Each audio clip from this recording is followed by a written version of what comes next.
দিনের আলো নিয়ে আমরা সন্তুষ্ট, কিন্তু রাতের আধারে যদি কোনো ধরনের ইঞ্জিনিয়ারিং হয়ে থাকে, যে একটা কেন্দ্রে মির্জা আব্বাসের স্ত্রীকে দেখা গেছে, সে কি কেন্দ্রে যেতে পারে? সেখানে যদি আমার মা যেত, আই সোয়ার আমি সেখানে শব্দ উচ্চারণ করতাম। যদি ভোট ইঞ্জিনিয়ারিং এর কলঙ্ক বিএনপির গায়ে লাগে, এটা বিএনপির জন্য হবে সবচেয়ে বড় ডিসক্রেডিট। আমাদের সাথে আছেন তাহসিন রিয়াজ, এনসিপির নেতা। এবং তাহসিন, এখন পর্যন্ত আমরা স্টার নিউজের মাধ্যমে যেটা দেখছি, আসলে বাস্তবতা আরেকটু এগিয়ে গেছে, বিএনপি আরও এগিয়ে গেছে, আমরা যতদূর জানতে পারছি। তারপরে আমাদের হাতে আসা বিশ্বস্ত সূত্রে স্টার নিউজের হাতে আসা যে তথ্য, সেটা হচ্ছে 35 আসন পেয়েছে 299-র মধ্যে বিএনপির জোট, এবং 14 আসন পেয়েছেন জামাত এনসিপি জোট। এবং বলছিলাম যে বাস্তবতা আরও বেশ, ফলাফলটা ঠিক এই মুহূর্তে আসলে কি, মানে কেমন, এই কিভাবে বিশ্লেষণ করবেন বিষয়টা? এই আপনাদের যে প্রজেকশনটা এখন লাইভ যাচ্ছে, এই প্রজেকশনের সাথে আমার দ্বিমত আছে। আচ্ছা, বাট ইটস ভেরি ওকে, কারণ সোর্স আপনি আপনার সোর্স থেকে জি জি, যদিও আসলে এটা নির্বাচন কমিশনের আনুষ্ঠানিক ঘোষণা নয়, কিন্তু জি, বাট আমাদের কাছে আমাদের যে সোর্স, আমাদের সোর্সে আমরা যেটা দেখতে পাচ্ছি সেটা হচ্ছে যে একদম নামসহ আনঅফিসিয়াল নিউজে ইতিমধ্যে জামাত জোট, যেটা দ্যাট মিনস 11 দলীয় জোট, 50টা আসন হচ্ছে ইতিমধ্যে সিকিউর করেছে আর কি, একদম নাম সহ আমাদের কাছে লিস্ট আছে। আপনি যদি দেখতে চান সেটা আমাদের এখানেও আছে, পেজগুলোতেও আছে, এবং জামাত ইসলামী অফিসিয়াল পেজে অলরেডি নাম সহ পিন পোস্ট করা আছে। আচ্ছা, এবং তাদের পক্ষ থেকে আরেকটা পোর্টাল ওপেন করা আছে, সেখান থেকেও আপনি এই নিউজগুলো পেতে পারেন। কাজেই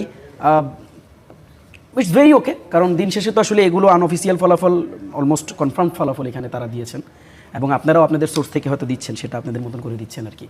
তো ব্যবধানটা আমার কাছে মনে হচ্ছে যে ব্যবধান থাকবে, এখানে ভালো ব্যবধান থাকবে, এখন পর্যন্ত যেটা অনুমেয় হয়তো একটা ভালো ব্যবধান থাকবে। তবে আমরা যে জিনিসটাকে এনজয় করতে চাই সেটা হচ্ছে যে সুষ্ঠু ভোট হয়েছে।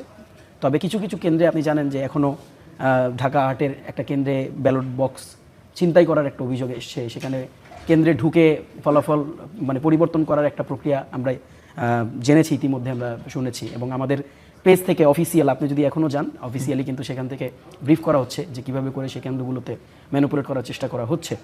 এবং পাশাপাশি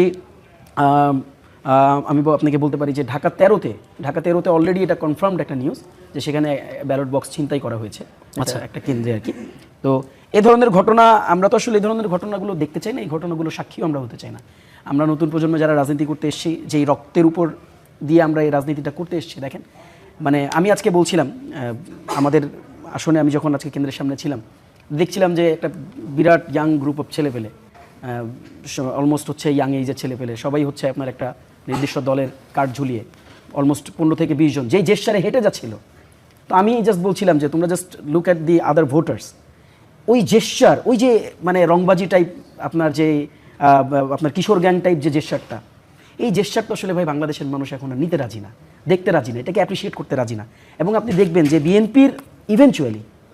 বিএনপির অভ্যন্তরে যেই রাজনৈতিক মানে সংগঠকরা রয়েছেন, যারা ভালো রাজনীতিটা করতে চান, আছেন তো, নাই তো তা না, নতুন রাজনৈতিক বন্দোবস্তের সাথে যারা নিজেদেরকে অ্যালাইন করতে চান, তারাও কিন্তু এগুলোকে অ্যাপ্রিসিয়েট করেন না, করতে চান না। আচ্ছা, কিন্তু দেখেন আপনি আনফর্চুনেটলি কি হয়েছে, মানুষ কিন্তু এগুলোকে আসলে মানে ডিনাই করছে, বিভিন্ন জায়গায় অলমোস্ট আমরা দেখছি ডিনাই করছে। কাজেই যেসব জায়গায় ভোট কেন্দ্রে এখন পর্যন্ত বিভিন্নভাবে ইনফ্লুয়েন্স করার চেষ্টা করা হচ্ছে, যে ইলেকশন ইঞ্জিনিয়ারিংয়ের গল্পগুলো আমরা এখন পর্যন্ত বিভিন্ন জায়গায় শুনছি, যেমন আপনি দেখেন এখন ঢাকা 8-এর কিন্তু ফলাফল অলরেডি আনঅফিসিয়াল ফলাফলগুলো কিন্তু দেওয়া বন্ধ আছে, এবং এটা ঢাকা 8-এর যিনি প্রার্থী নাসিরউদ্দিন পাটোয়ারি, তিনি তার অফিসিয়াল পেজ থেকে জানিয়েছেন।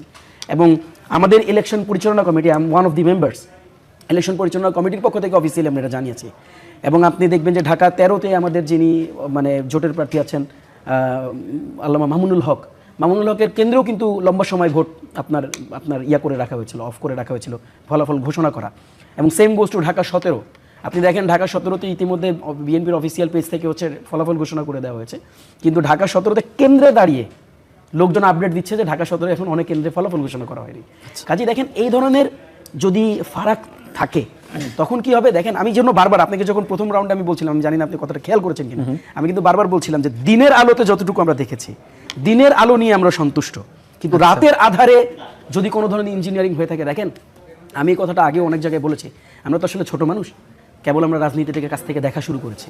তবে একটা ব্যাপার আমি আপনাকে নিশ্চিতভাবে বলি, যদি ভোট ইঞ্জিনিয়ারিংয়ের কলঙ্ক বিএনপির গায়ে লাগে, এটা বিএনপির জন্য হবে সবচেয়ে বড় ডিসক্রেডিট। এবং আপনি একটা জিনিস নিশ্চিত থাকেন যে এটার জন্য বিএনপিকে কিন্তু পে করতে হবে, এবং খুব বাজেভাবে বিএনপিকে পে করতে হবে। কাজেই আমি আপনার মাধ্যমে ডেফিনেটলি এখানে অসংখ্য মানুষ আজকে দেখছেন যারা ভোটের সাথে কানেক্টেড, যারা পলিটিক্সের সাথে কানেক্টেড, আমি সবার কাছেই উদাত্ত আহ্বানগুলো জানাইতে চাই। দেখেন ভাই, এখানে আজকে যারাই জিতে যাবে সেটা বিএনপি জিতুক, সেটা জামাত ইসলামী জিতুক, সেটা এনসিপি জিতুক, আজকে যারাই জিতবে দিন শেষে কিন্তু বাংলাদেশ জিতবে।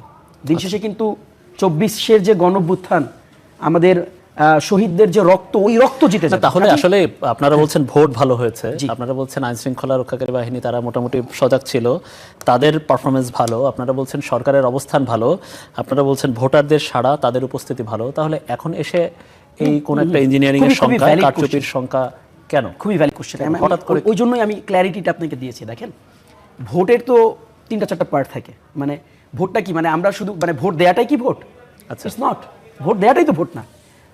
ধরেন আপনি ভোটটা দিয়ে চলে আসলেন, এই ভোটটা আপনি যে দিবেন তার আগের কিছু প্রিপারেশন আছে। তার আগে এই কেন্দ্রে ব্যালট গিয়েছে, এই কেন্দ্রে বক্স গিয়েছে, এই কেন্দ্রে পোলিং এজেন্টরা গিয়েছে না, এটা পূর্বের প্রস্তুতি। যে সময়টাতে আপনি ভোট দিলেন ওই সময়টার, ধরেন আপনার ভোট প্রয়োগের সময়, কিন্তু তারপরে তো আরেকটা সময় আছে যেটা ভোট গণনার সময়, তাই না? এটা ইলেকশনটা তো একটা বিরাট কর্মযজ্ঞ। তো এটাকে যদি আমরা 3টা ভাগে ভাগ করি, আগের দিন ভোট কেন্দ্রে মানে আপনার যে নিরাপত্তার জায়গাগুলো আমরা দেখেছি, সেনাবাহিনী, আমি অফিসিয়ালি সেনাবাহিনীকে মানে অফিসিয়ালি থ্যাঙ্কস দিতে চাই, তাদের যে ভূমিকা আমার কাছে মনে হয়েছে যে মানে দে ডিড আ লট।